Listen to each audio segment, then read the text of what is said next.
पाई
भाई। हाँ, मनुष्य के ना जीवन का लेना देना। हाँ, 1000 साल तक तपस्या करना पड़ेगा। बिल्कुल। लोग कहे हाँ कि मानव को जीवन से बार नहीं मिलता नहीं मिलता है। संसार में ईश्वर नाम का भजन करने के लिए भेजे थे। हाँ, लोग कहे कि मनुष्य को जो जन्म थे मोक्ष किसी दिया है। बरोबर। जैसे लाख योनि के बाद में जीवन मिला है। बिल्कुल। तो हमको भगवान का नाम लेना चाहिए। हाँ, भगवान का नाम लेने से कौन कौन तरी गया। हाँ, किनका काम बनी गया। हाँ, भजन बताओ। अरे तो भजन किया था भाई मीरा में।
एक भगवान के भक्त भी मीरा भाई।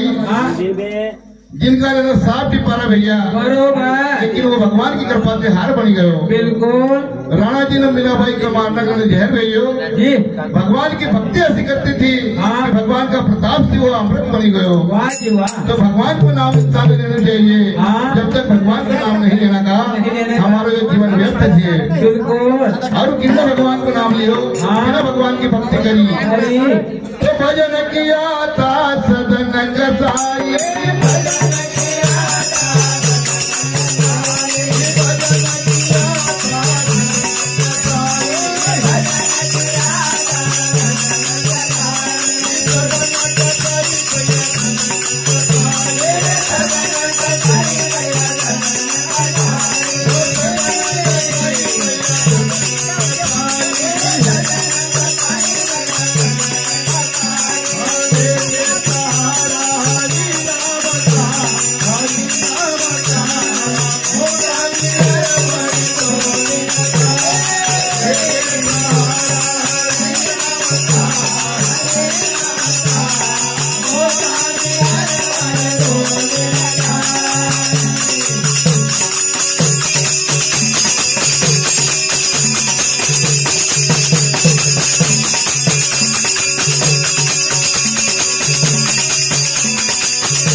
भाई हाँ एक भक्त सदन कसाई हुयो। अरे काम मुक्त धंधो तो को मटन बेचनो मांस बेचो तो हाँ और भगवान की भक्ति करतो तो एक समय कोई महात्मा का द्वारा जो का बाढ़ था बेचने वाला कम शालिग्राम भगवान की मूर्ति थी। बिल्कुल तो का असो शब्द लगे जी कि दुकान के छोड़ी ने वृंदावन करने चलती हो। हाँ लेकिन रास्ता में एक 80 गाज गिरे का ऊपर एक राजा का दरबार में का हाथ काटने की सजा देगी। बिल्कुल और राजा ने का हाथ काट दिया सदन कसाई का। बरोबर जब वो वृंदावन पहुंचो तो वृंदावन में कहीं देखो भगवान की भक्ति हो रही थी। अरे भगवान की आरती हो रही थी। भगवान को कीर्तन हुई तो बिल्कुल जब वहाँ जय जयकार करी सदन कसाई भूली गो कि हमारा हाथ कटल थे। भगवान की जय जय की धुन सुनी तो सदन कसाई लंबा हाथ करने जय जयकार बोलने लगे। भगवान की कृपा थी का हाथ से जुड़ी गया। भगवान को जिन्हें भी नाम लियो परमात्मा को जिन्हें सुमरण करे उनको काम हुए। बिल्कुल तो भजन किया था नरसिंह भगत ने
एक भगत हुयो। अरे नरसिंह भगत। वाह जी वाह। तो नरसिंह भगत की लड़की की बिल्कुल नानी भाई थी। तो नगर अंजारो ब्याह करे तो जब को मायरो भरने को समय आयो तो नरसिंह भगत तंबू टिपारा लेना वहाँ अंजार नगर पूछी गो। नानी भाई का खबर लगी कि मारो पिता तंदू टिपारा लेना आयो तो मायरो कसो भरे बिल्कुल। जब पिताजी का पास आई रुदन करने लगी लेकिन नरसिंह भगत का भगवान को असविश्वास हो और नानी भाई को उन्हें कहो बेटा तू रुदन मत करा खिलाफ मत करा थारो सावरिया सेठ मायरो भर करना होगा। लेकिन उनकी भक्ति ऐसी थी उनको विश्वास आता तो 56 करोड़ को मायरो नरसिंह मेहता को सावरिया सेठ बनी नहीं भगवान भरो।